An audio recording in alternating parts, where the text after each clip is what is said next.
एक नगर में एक बहुत ही विद्वान और ईमानदार दीवान रहता था। उसका एक ही सिद्धांत था, जो उसने अपने गुरु से सीखा था। जो भी होता है, ईश्वर की योजना से होता है, और हर योजना कल्याण के लिए होती है। लोग उसका मजाक उड़ाते थे। कोई कहता, अरे ये तो हर बात में भगवान को घसीट लाता है। कोई कहता, जब दुख पड़ेगा तब देखेंगे इसका ज्ञान। पर दीवान अपने शब्दों से कभी नहीं डिगा। एक दिन नगर के राजा ने घोषणा की कि वह स्वयं तीर्थ यात्रा पर जाएंगे, और दीवान को साथ चलने का आदेश दिया। रास्ता लंबा था, जंगलों से होकर गुजरना था। दीवान ने राजा से कहा, महाराज, आज यात्रा टाल दीजिए, मौसम ठीक नहीं लग रहा। राजा हंस पड़े। अरे दीवान, तुम्हें तो हर चीज में शक ही दिखता है। यात्रा शुरू हुई। कुछ दूर चलने पर अचानक भयानक आंधी तूफान आ गया। पेड़ गिरने लगे, घोड़े बिथक गए। उसी अफरा तफरी में राजा का घोड़ा फिसला और राजा नीचे गिर पड़े। उनके पैर में गहरी चोट लग गई।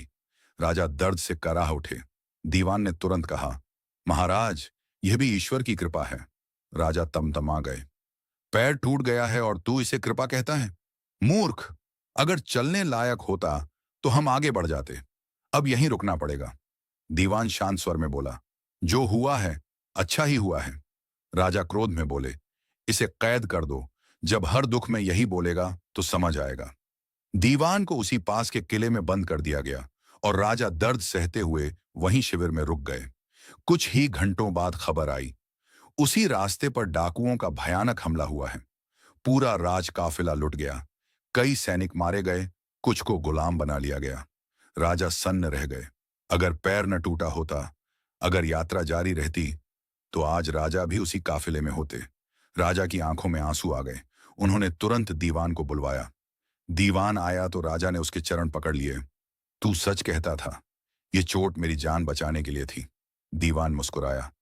महाराज, ईश्वर आगे की राह देखता है, हम सिर्फ सामने का पत्थर देखते हैं। राजा थोड़ी देर चुप रहे, फिर बोले, लेकिन एक बात बता, तू जेल में क्यों डाला गया? यह भी क्या ईश्वर की कृपा थी? दीवान ने शांत स्वर में कहा, हाँ महाराज, वह भी बहुत बड़ी कृपा थी।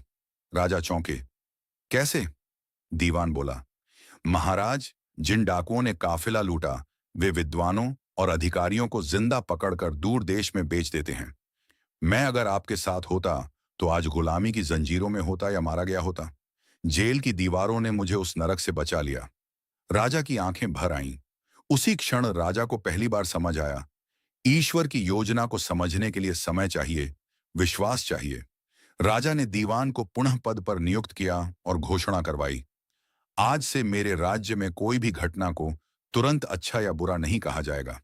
पहले समय को बोलने दिया जाएगा।